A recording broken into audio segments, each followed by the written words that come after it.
Hey street team, welcome back to Danny TV, where we bring what's going on in these streets to your TV. If you are new here, welcome. My name is Danielle, so make sure that you guys like, comment, and subscribe because y'all know we're about to go up.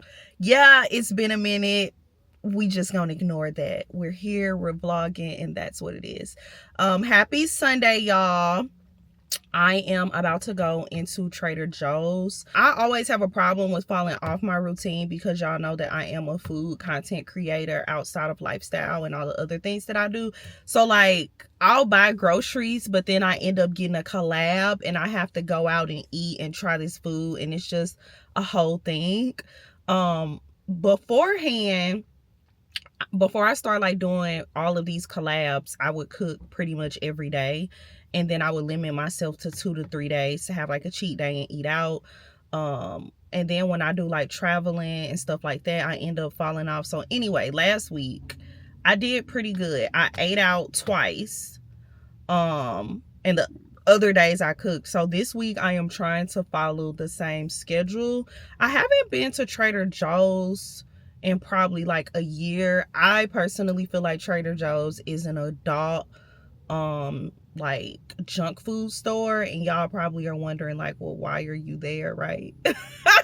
Why am I at Trader Joe's? I'm here because they just opened up a new one and I want to go in here and see what they have. And also, just because it's a lot of junk food in here don't mean that I have to buy the junk food. When I grocery shop, I don't buy anything processed. Like if you come to my house, you will never see me with that big bag of frozen chicken strips, frozen veggies. I don't buy nothing like that. I buy everything organic, raw, fresh. That's simply what I buy. But we're gonna go in here and see.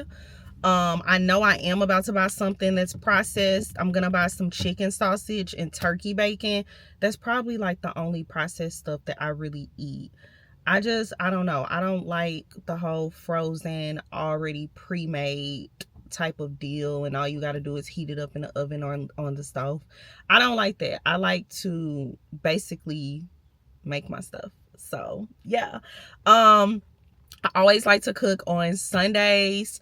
So today I'm trying to decide if I want lamb chops or if I want to make some chili. It's like fall and it's chilly in Atlanta, and I really do want to make some chili, but I don't know. If y'all have been here since day one, I don't know if y'all remember when I lived in Savannah and I tried to make chili for the first time and it was legit awful. It was terrible.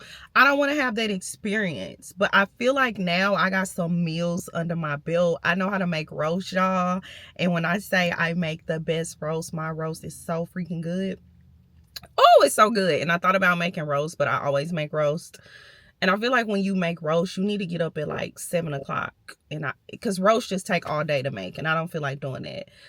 And I do really want lamb chops, but paying $50 for a pack of lamb chops in this economy is insane. Usually when I buy lamb chops, I get them for anywhere between 15 to like maybe 22 a pack. I'm cool with that, but I'm never about to pay $50 for a pack of lamb chops. And when I went to Publix the other day, they were $50.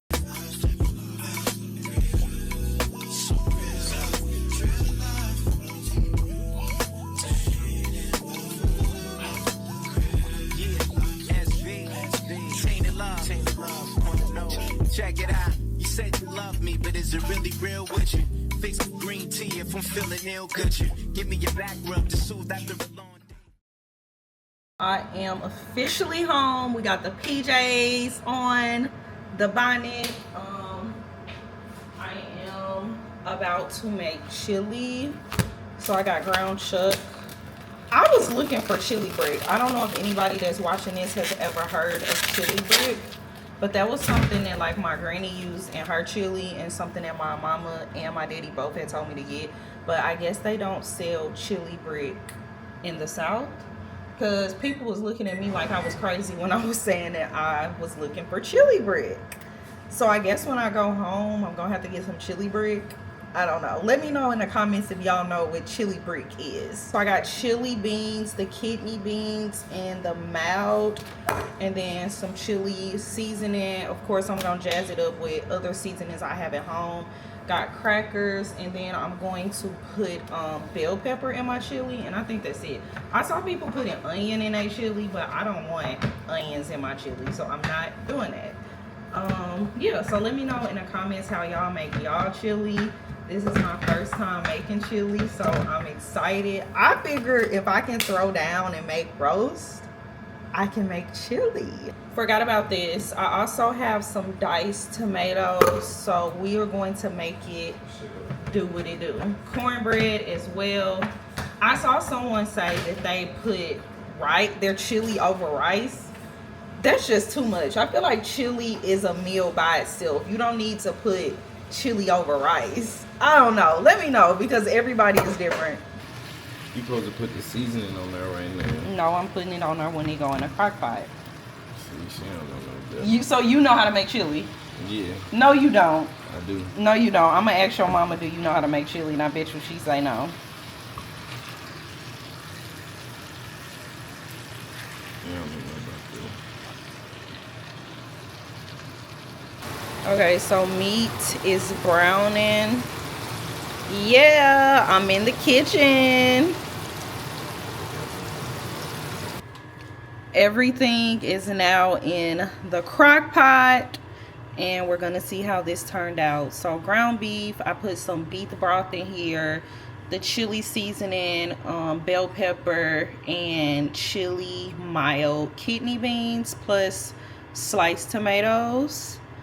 So I'll check back with this in about, I think, 4 hours. I don't know. I like to make stuff in a crock pot. I feel like it makes the flavors really marinate and simmer. Friends, the chili is done. Okay, so I put cheese and sour cream in mine, and then we got cornbread and the oyster crackers. Please get a real chili plate on camera. This real chili over here. Yeah, real chili. Real chili? Real chili plate. Okay, that's what you think. Cornbread. What's the oysters? Shout out E for these. We're waiting to go to Toast. The wait is an hour and I'm starving. And then we were supposed to go get some bottomless mimosa. No, it wasn't bottomless. I don't know. We were supposed to go get some mimosas from that place Tavern that I went to in my last vlog. So hopefully we can still go there. But we're waiting to go to Toast on Lennox. I'm super excited to see if Desi is gonna like the food and what she thinks. Because I think the food is good. Devoured the food. Every time somebody come visit me, I have to bring them to Toast because the food is just that dang on good. This is ridiculous.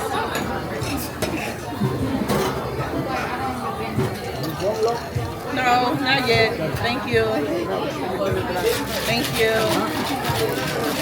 Back from Toast. Normally, I either get the wings, sweet potatoes, and greens, or I get the hot honey chicken. But today, I was like, let me try something different. So I got catfish. I don't know what I'm saying. Catfish. I got hot catfish with shrimp and then grits. It was really good. Tore that down. And then Desi got the wings with the greens and yams. We waited an hour. She got a side of macaroni. What do you think? They gave me mashed potatoes, some fucking yams. But the macaroni was fire. It was hot as shit, but that macaroni was good. The wings was good. Was it worth the wait? It was. It was worth the wait. I'm punched. I don't even know if that's a word, but it's a word today. Okay, so we're going on to the next spot. You do want to go get the mimosas, right? Yes. Okay, so we're about to at Wicked Wolf. I'm pretty sure they do like walk-in, but they got reservation for 6.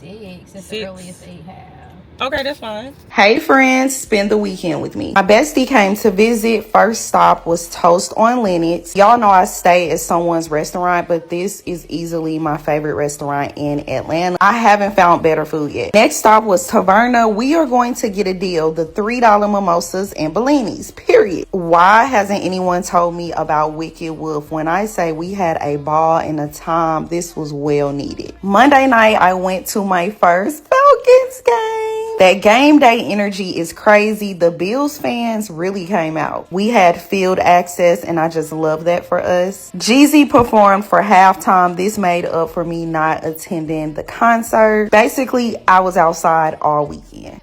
Happy Saturday, y'all. Okay, so this is not my outfit, the jacket, obviously, but I'm about to leave the house. We're going to a premiere with stars at the Black American Film Festival.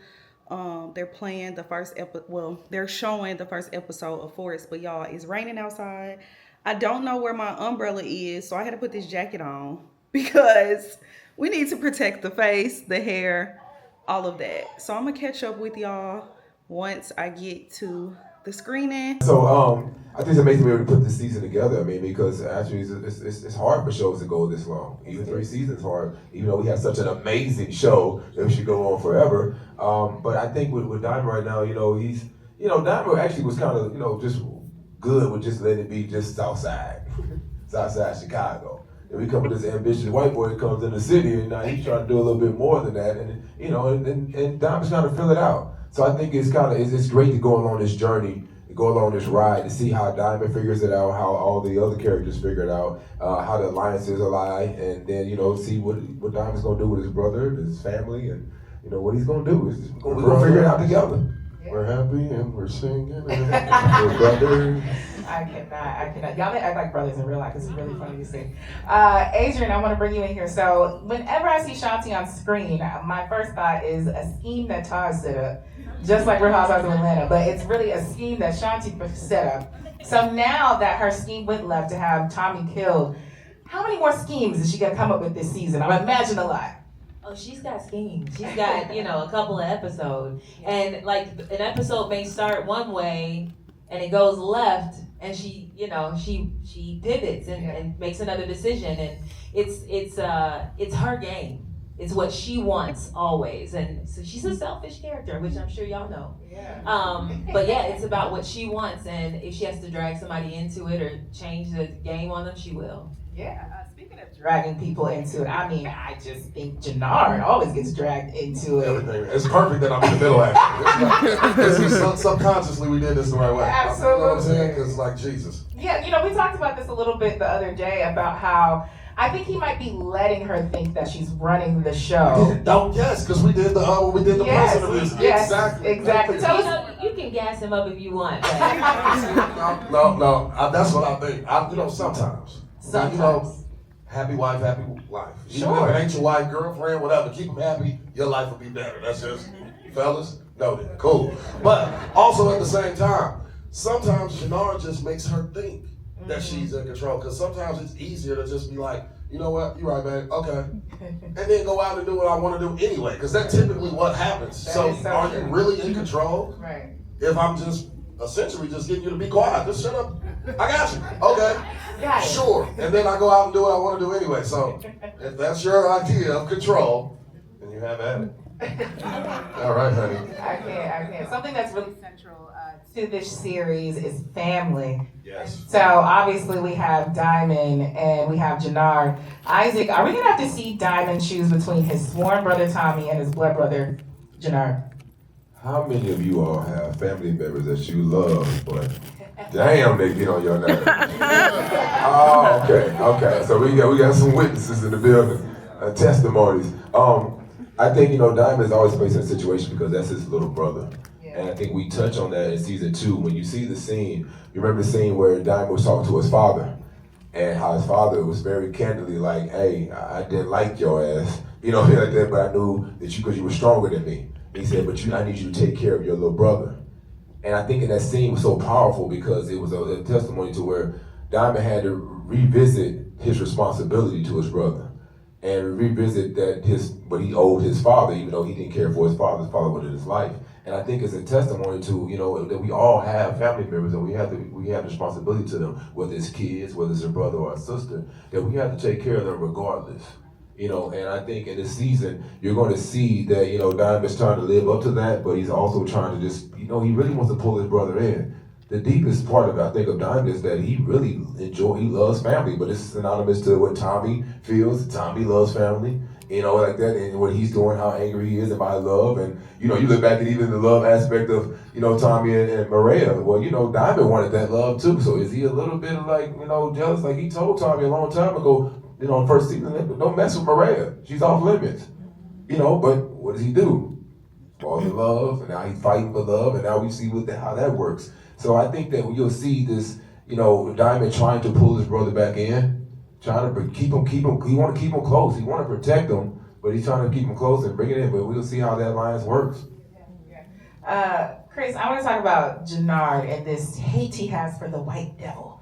Tommy. Let's talk about it. How much time we got on the camera, baby? I'm telling you. You know, since he hates him so much and since he has this pressure from Shanti to essentially take over, can we see him reach a boiling point this season? Yes. See, I feel like because we're in Chicago, number one, the show is based in Chicago, but we also filmed it in Chicago. It's not one of those shows where we really in LA or Vancouver for tax credits. No, we really in Chicago.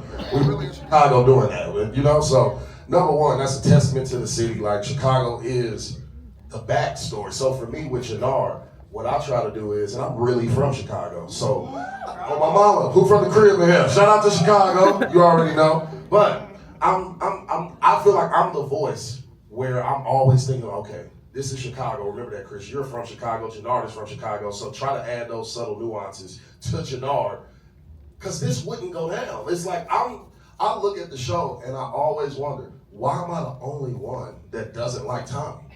Like, and I use that when I'm filming it. Like, I use that. I'm like, what are y'all doing? Nobody thinks that we should kill him? So, like, what? This is a random white man in Chicago who may or may not be the police. We don't know. Nobody knows anything about him. Like, you know what I'm saying? Like, all of that power stuff that Tommy did for those 6, 7 seasons, 6 years in New York, Jannard is not supposed to know any of that. I'm not privy to any of that. So I'm not afraid of you. To me, I don't know all of that. Why are you here? And let's kill him. You know? Like, I don't get why nobody else is thinking like that. So I do think we will hit a boiling point on Jannard where it's just like, look, somebody get him. Somebody get him before I do or he gets me. Like, please, somebody get him. Absolutely. You brought up a good point that this show is actually filmed in Chicago. Yes, we do ma'am. not see that a lot on these series. So, Adrian, talk to me about filming there and the impressions you had, and if you have any great memories from that city. I visited last year for the first time, Summertime Shy, and I was like, oh, Yeah, okay. that's the best time to go. Like, because you don't want to go in the winter. And the winter is long. The winter's like 9 months. But yeah, I love Chicago. I actually spent 6 years in Chicago. Out of college, I went to grad school in Chicago. And this show brought me back. And I missed it. So for me, the best memories are, first of all, Summertime Shy, yes. And the food. The food is better than the food in New York. Not better than Atlanta. Don't get me. Don't come for me. I'm from Georgia. Don't come for me. But yeah, the food in Chicago is amazing. You can go to any restaurant and have a good meal. Yeah. One thing I noticed is I feel like Chicago's kind of a character in itself in this show. Isaac, when you were filming there, what did you notice about Chicago? What did you love most about it? You know what? It's great because I want to get back. I'm from the Midwest. I'm from St. Louis. Yes. So man, I was like, oh, I'm going to go back to Chicago. It's going to be cheaper. It's going to be cheaper than we stay there. And I was like, no, I was really sad that it was not. Hey. Okay. All right. Something I'm doing. But I was like, I went back to Chicago and I was like, okay, Midwest, close to that. But what I wanted to do is make sure I show respect to the city. I didn't, for St. Louis, I carry an accent here and there and the double R's and everything. I said, I can't do that. It's Diamond. Don't do that. So I always tapped in with Chris, make sure I get my dialect together. Our barber on set, I'll be going over my lines with him. Like, hey, make sure I say here, not her. You know what I'm saying? God, you know what I'm saying? You know what I'm saying? Pop. You know what I mean? So, but I had respect for that, but also Thank you. Hey, all right, guys. Hey, how y'all doing? You see how you just How y'all doing? Why did you do that? That was so unnecessary. Hello. They love you already, Isaac Jesus. Hello, I'm Isaac. Isaac T. Hello, nice to meet you. But I wanted to really tap into Chicago, but Joseph actually took me around to the city. Like, he took me around the city. We went all the way down, Madison, went to the west side, south side, out to the deep south side, to Alligator Projects. We went over there and actually took pictures in the projects, asked for permission to be able to come in that area. But wanted to make sure that I became the character Diamond Sampson from the south side. Make sure that I tapped in and showed respect. And also tapped in with a lot of people that I tapped into guys that were incarcerated in Chicago. Talk to them about that, So I wanted to make sure I gave value and be authenticity to the character of Diamond Sampson. So, and Chicago's been showing nothing but love. I don't care what they be saying on TV, what a person in office is talking about Chicago. Yes, every city has problems, right? But I'm telling you like this, Chicago showed me nothing but love, and I believe showed nothing but love for you all as well too. And there's big love out to Chicago, love right back. So yeah. Another central character in each one of your personal lives is Atlanta. We're here today. Isaac, I want to talk about you going to Morehouse and how that shaped your career and led you to where you are today. Come on, shout out to the house. Anybody from Morehouse? Morehouse of the building, affiliation? No? Okay. Well, I'll be there. Shout out to the house. My boy left. I thought he was still here. Come on. You know what I mean? He left. No, but Morehouse helped shape me. It was a pillar in my life. It's part of the foundation of me becoming the person I am today. I was just on campus yesterday, and hopefully we're beating CAU in about 5 minutes. We should be jumping on CAU, Clark, Atlanta, right now on the football side. But it's about being around people. One showed me that being around people that wanted more for themselves, because you can be a product of your environment. And Morehouse allowed me to be a part of a positive environment. To be, so I can come here and thrive and know how to be in these different situations, different rooms, know how to talk, know how to speak, and be in these engagements, and be able to really, show my voice. And now it's up to me to be able to give it back, pour it back, and my sister over there. Yeah, there she go. Yeah, and then come over here and yeah, my brother. So just to be able to give back. But I love Atlanta. Atlanta's always been a great city. Atlanta alone has been a city where you see Black people thriving. And a great product of an environment. Yeah, Adrian, talk to us more about your Spelman experience. We were talking in the back about how I used to hang out on campus, because I was worried about me. I'm a girl, so I used to be there every weekend. But I know Spelman played a big part in your life. Huge part. We were talking backstage before we came out here, and I mean, going to Spelman was pivotal for me because I was able to see myself in a way that I hadn't seen before. I went to Spelman because I fell in love with the Spelman College Glee Club.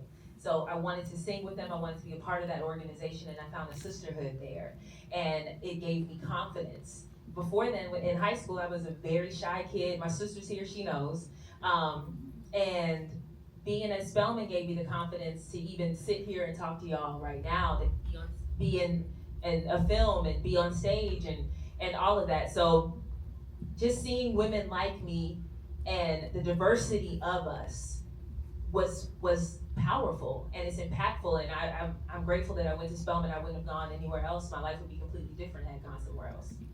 Absolutely. And then Chris, Atlanta's important to you because you're making your imprint on the restaurant scene here. First of all, if you guys don't know, Chris has an Instagram page. It's Your Boyfriend Can't Cook. That hurt my feelings. I don't even have a man. I was like, okay.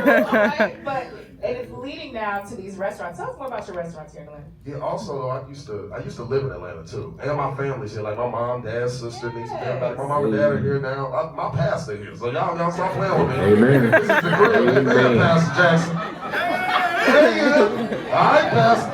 All right, man. But yeah, so Atlanta mean a lot to me, man. My family, and also with the restaurants. Yes, I do have a company and a brand. Your Boyfriend Can't Cook.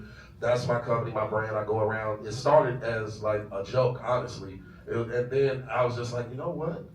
No, let's not joke about it. Let's be for real. So I did the podcast. I'm working on making the seasonings and stuff. But here in Atlanta, opened up a couple restaurants with my business partner. Got another one. I did a watch party for the episode last night at one of my new restaurants that's not open yet. It'll be open in about 30, 40 days.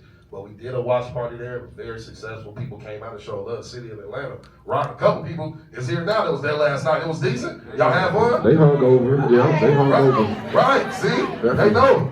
They know. So yeah, no, Atlanta's a pivotal piece of my life as well. Like regardless of how long I lived here, I was here. I lived in LaGrange, Georgia for about a year or two. And then I moved up to Atlanta. And I was on like, what's Chamblee Tucker? I was on Chamblee Tucker, on my mama, I swear to God. I was on Chamblee Tucker, so man, Atlanta means a lot to me. I remember those drives. I remember going to my regular job. I remember doing the lawn care services and cleaning gutters and tops of houses and just doing anything. I've had every job you can think of. That's why I feel like I know how to do so much stuff. I've worked every real job you can think of. I was the king of getting fired from a job. And I a part in that. Hey, look at you now, Mr. King getting fired from jail. Look at you now. All right. I want to talk about y'all's prowess as actors. You know, Adrian, your acting ability is so amazing, and you have such a diverse portfolio because you are Nala in The Lion King. And then we see you appear as Shanti.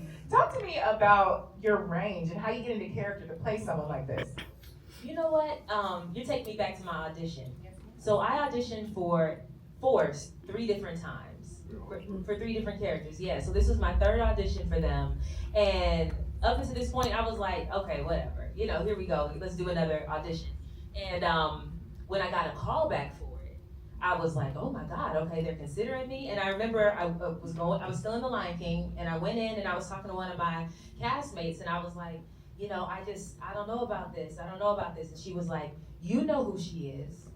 She's like, you know who she is. You know where she is. She's a family member. She's someone you've seen on the street. You know who she is. And I will never forget that. I tapped into that, and I was like, okay, I know who she is. I'm going to create her and find her. And I think what I brought to Shanti was a little bit of me, but a lot of my family and my experience living here in Clayton County, not quite Chicago. I had to pull from something that I knew. But yeah, I was doing Lion King, and then I got the call to go to Chicago, and I got COVID and I had to wait 10 days, and then I went. It's all about now. All right, now, Chris, a lot of people don't realize how long you have been acting and your Hollywood So you story. telling my age now, look at you. We are the same age, so it is fine. But talk to me about how your lengthy career adds to the layers that you bring to Jannar. No, yes, ma'am. For me, at first I looked at it like, you know, it's a slight, like, okay, it took me this long. Like, because I've been acting 27 years. You know, I did my first movie when I was like 10, 11 years old. And I did a movie called Hardball. Yeah. And from that, shout out to y'all. Y'all know about G-Baby, man. I don't know y'all. But yeah, so for me, I looked at it like, okay, Chris, the ball is truly in your court now. Because I found a way to flip the script as opposed to people looking at it like, oh, who's this newcomer, this new actor, oh, he did pretty good. It's like, no, I'm the rookie and the vet, because you're just now paying attention, I've been ready for this for 25 years. Like, but now, it's great, the ball's in my court, because now I can use the skills that I've honed over 27 years and the little tricks of the trade, all the actors I've been around. I'm 10,000 hours and counting. I hit 10,000 hours probably 10 years ago. You know? So it's like, I'm soaking up all this knowledge from everywhere I go. So I brought all of that into Jannar. It was just more of a responsibility because this was my first like starring role, series regular. So it was like, okay, there's more to it than just acting. Like you don't think about all the panels and the people and this and this. You don't think about that when you haven't been a series regular and placed in that position. But you know, my mom always say, heavy is the head and wear the crown. So it is what it is. Period. And Isaac, for you, I mean, Chris just set it up. He said a great word. He said ball. So I'm thinking about football. Yeah. With you, you know, you are this former NFL star, led you to this acting career. What things did you take from your NFL career that you brought into acting as well? I love when you said star, NFL star. I was trying to start. I was trying to start on the team. No, I received that. I do receive it, but this is a candid pan. We all family here, you know, and I like to tell it because people think that, you know, it's like, oh, NFL star, then go into acting, that's easy. Give you a role, you know, but it's like, no, I started completely over. Like, I was in NFL, you know, I made it to the NFL by the graces of God. I walked on to college, 2 colleges, to play football, and earned a scholarship at Morehouse College, which is not known for football. And I was able to, you know, the work ethic that I instilled in myself, that I learned from my father and learned from my mother, it was that go after what your dreams, go after what you want. If you have a passion to do so, do so. But put the work in, and you had to be twice as better than that white man. As my dad used to say, that's the way we were raised. You know what I mean? So, at that time, so be twice as better. If you're going to be, whatever you're going to do, be good at it. And I think when I was going to the NFL, I learned just how to be disciplined, go after my craft, and learn how to work with others, teammanship. But sports teach you that. I was talking earlier to Nicole, telling her about my niece. My niece is playing soccer. I said, no, these kids have to play a sport because the sport teaches you about life. It's life. You fall down, you get back up. You got to work with others in order to be able to accomplish the same goal. And it brings everybody together. It's not black, white, whatever. It brings everybody from every walk of life, every creed together. And that's what it's about. So, I think that, football and just that journey has just taught me how to build more about life and being, and that's what I bring to acting. It's like I want to bring real life and bring the truth to the characters, as we all do, is bring the truth to that character and bring them alive. So as we prepare to wrap, I wanted to talk more about these characters for each of you. This is the third and final season of Power Force. What will you miss most about your character? Starting with you, Adrian. I was gonna make a joke, but I don't think I'm that funny, so never mind. Do it! Do it. I said I was gonna miss slapping Chris around. Let's talk about that. No, tell them the Robert Townsend story about how you really slapped the shit out of him. Talk about it. Okay, we'll take a little break to tell the Robert Townsend story. It's worth it. Okay, so we're filming, it's late, y'all. We've been filming all day. And we're filming this slapping scene. And originally, little nugget of truth is that it was Chris's character, Jannar, was supposed to sober up in the water. We were supposed to throw him in the water, but they did an audible, they changed it up. I'm gonna slap him into being sober. So we're getting ready to do the slapping scene, and I honestly don't want to hurt him. But Robert Townsend was not having it. He was like, I want you to really slap him. I want you to really slap him. And so we had done a few takes, and I still wasn't slapping him hard enough. So in between takes, while camera was setting up, I was over on the side with Mr. Townsend, slapping his hand, trying to practice how hard he wanted me to slap Chris. And all you hear is Chris in the back cursing about it. And so I did slap him about 37 times. He took it. He deserved it. He definitely deserved it. Definitely deserved it. And then she missed one time.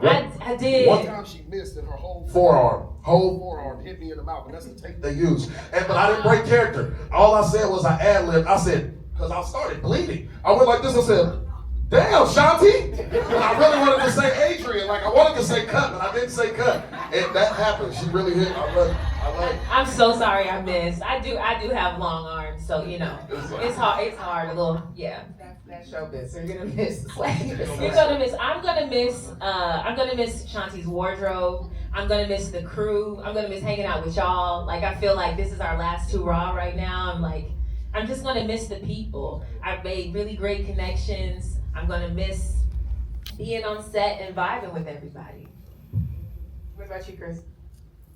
All I miss the most about my character, I'm gonna miss that lamb truck. I'm gonna miss that Lambo truck, I ain't gonna lie. I ain't gonna even lie to you, I ain't gonna act like it's something other than that. I'm gonna miss driving that lamb truck, because I always would tell them, there will be no stuntman, sir. I have a driver's license. I can do it. This is not Fast and Furious. I can drive up the street. We're not performing stunts. I got stuff to get out my car. I used to tell them all the time. Yeah, that's what I'm gonna miss.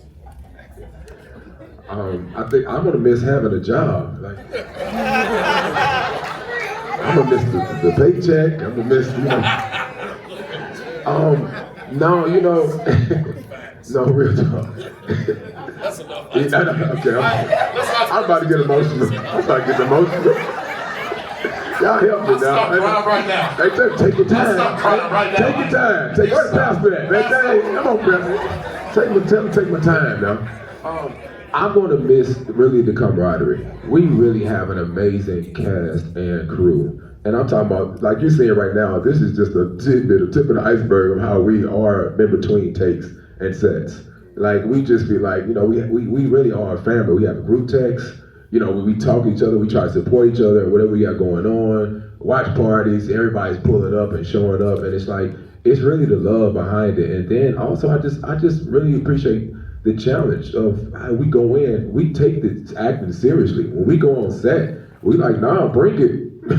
Bring it. We got to bring this thing to life. Make sure we bring it to life, and so don't hold back. Like she's slapping Jadar. I wanted to slap him too. It's like, so I asked him, can I slap him? I had written it in the script. I asked him, I was like, well, I'm just gonna do it. We'll see if we're gonna use it or not. But I'm gonna miss this. It's been an amazing journey, an amazing ride, and shout out to Joseph Sikora, man, and everybody, our writers, and Gary Lennon, and the showrunner, and just everybody involved. But really, big shout out to the fans. I'm gonna miss these fans. All right, big shout out to y'all. Y'all been riding with Power for a long time, and y'all brought us in. Y'all brought us in as family, and y'all been waiting this long for this episode to drop and for the season to drop, but y'all still been riding. We've been getting beat up on the streets by y'all. Waiting for this day, November 7th to pop up. When it gonna pop up? When the show gonna come on? And you need to kill your brother too. Hey man, you gonna stay off the drugs this season? Every time I walk outside. Yeah, man. Leave the drugs alone, This show has changed all of our lives, so we just big shout out to the fans and everybody involved. A big shout out to the fans. Make some noise for yourselves. Listen, the third and final season of Power Book 4 Force is airing now on Stars every Friday. Thank you so much to Isaac Keys, Christy Lockton, and Adrian Walker for chatting with me. Hey y'all, just got back home. I'm about to eat my Raleigh fries, or like the Atlanta people call it, checkers. I had such a good time at the event. It's crazy because when I first seen it, I was like, yeah, I'm going to this. And then I had kind of like waited to the last minute to get my ticket. And when I went back to look, it was sold out. So I had reached out to 5 people. I'm like, I have to go to this event. Y'all know I love Power Down. And then something had just told me to look again. And I checked again and it was more tickets. So I hurried up and bought my ticket. The cast was hella cool. So Isaac, that plays Diamond on Power Book Force, y'all, he from, I was going to say Chicago. He from St. Louis. He went to Hazelwood Central. And in St. Louis, we are known for having the best Chinese food. If you know, you know. Anybody that meets me know that I always tell them that. So I'm like, what Chinese restaurant do you go to? And he said that he used to go to Old Chop Suey that was by the Kmart off Hall's Ferry. I'm like, okay. And then Adrian, she was so down to earth. So on screen, she's super like hard and tough. And in person, she's so like girly, sweet, very, very nice. Danny, she works for Bossip, and that is who was interviewing them. She asked her a question, and it really stood out to me and spoke to me when Adrian talked about how she auditioned for a role on the show like 3 times, and it was for different people, and then she finally got it. Like, you really just got to keep going. Chris, who plays Jannard, is from Chicago. He has restaurants in Atlanta. Never knew that. And then he said something as well. It was crazy because not too long ago, I had made a TikTok and I was spilling all the tea about season 3. And he had commented on the TikTok. And I'm like, bro, you had just commented on my TikTok. So that was kind of fun and cool. I'm debating if I want to go back tomorrow because they're going to have another event. Or if I want to go to the High Museum, because the High Museum here in Atlanta has 2 different exhibits that I want to go to. So, yeah, super fun event. I had a good time. I need to upload pictures on Instagram. I need to upload for TikTok. And then I got to get my stuff together for y'all. I'm about to go out and grab some drinky drinks. So we got the content coming. I'm very proud of myself today because usually when I go to events, I had like got into this mood where I would just capture the event and not capture myself. And I hate that for me because people want to see me like I'm cute, like I'm beautiful. I got to show myself. So I got pictures today at the event, and I'm like, okay, I just got to get back in my groove and really plan and have a plan when it comes to getting my content, and don't be like, oh, I'll do that later. And I like executed my plan today, so I'm super proud of myself. I'm actually kind of annoyed right now because I went to Rallies and they don't have the burger that I used to order in St. Louis in Georgia for whatever reason. And I ordered the wrong thing. The burger was hella small and I'm still hungry. But maybe I'll grab something when I go out tonight. So I'm about to figure out what I'm gonna wear out, and then I'll see y'all at the next spot. Oh, let me know in the comments if y'all watch Force. Who do y'all like? Who do y'all dislike? And how do y'all feel about the first episode and the second episode if the second episode is out by the time y'all see this vlog?